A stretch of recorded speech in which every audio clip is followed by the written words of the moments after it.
Kemudian yang kedua, masalah terjadinya banjir dan longsor dan sebagainya dikarenakan perbuatan yang telah dilakukan bahkan kebanyakan adalah para pemerintahan. Bagaimana hukumnya? Sekarang sudah banyak orang yang bicara, mengomentari hal tersebut. Bukankah itu riba? Kan itu maksudnya.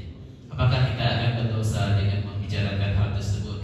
Ada riba-riba yang dibolehkan.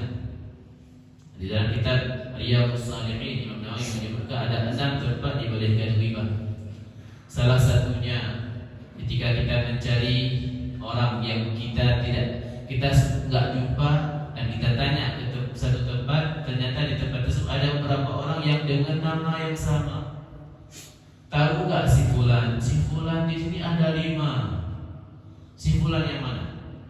Yang gemuk, yang pincang, yang kurus, yang gimana?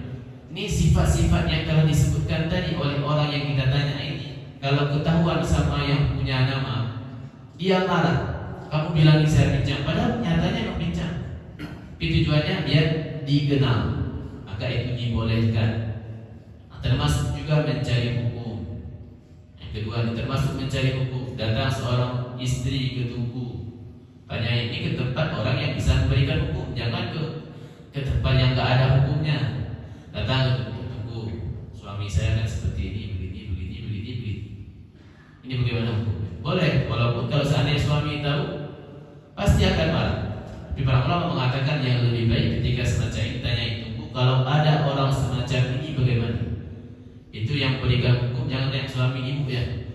Jangan tanya suami ibu ya. Kau usah tanya ketika sudah disembunyikan identitasnya, biarkan tersembunyi jawab hukumnya. Termasuk juga ketika kejahatan sudah terang-terangan. Kejahatan dilakukan sudah secara terang-terangan. Hati-hati. Kenapa sekarang sudah banyak pembegal? Kelompok itu sudah mulai beraksi dan dia sudah mulai merampok, dia sudah mulai menggolimi dan sebagainya. Bolehkah kita membicarakan untuk menghindari daripada menggolimi? Dibolehkan. Apakah berdosa? Enggak. Ketika dibolehkan enggak berdosa. Dan semua yang 6 ini, yang 3 lagi nanti bisa dicari sendiri. Ya. Semuanya ini tujuannya adalah untuk kebaikan syariat. Begitu juga kalau seandainya pembicaraan kita ini bertujuan supaya orang harus hati-hati memberikan izin kepada kelompok-kelompok tertentu, jangan sampai nanti gunung kita ditebang semua pohon dengan izin daripada atasan dan sebagainya. Ini dibolehkan.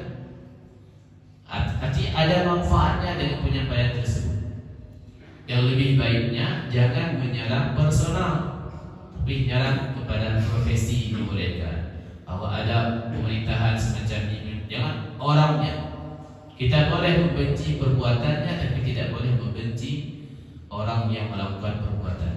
Kenapa? Kalau kita membenci orang yang melakukan perbuatan tersebut, perbuatan yang salah tadi, maka kita tidak akan mengharapkan kebaikan pada dia.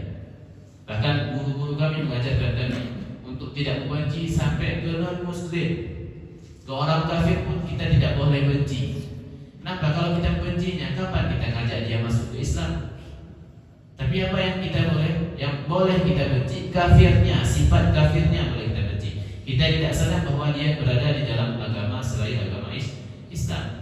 Kalau orangnya tak boleh, malahan dia yang harus kita berbuat baik dengannya, kita nampakkan akhlak-akhlak orang Islam yang sebenarnya. Dengan itu nanti dia akan masuk ke dalam agama Islam. Begitu juga dengan yang tadi.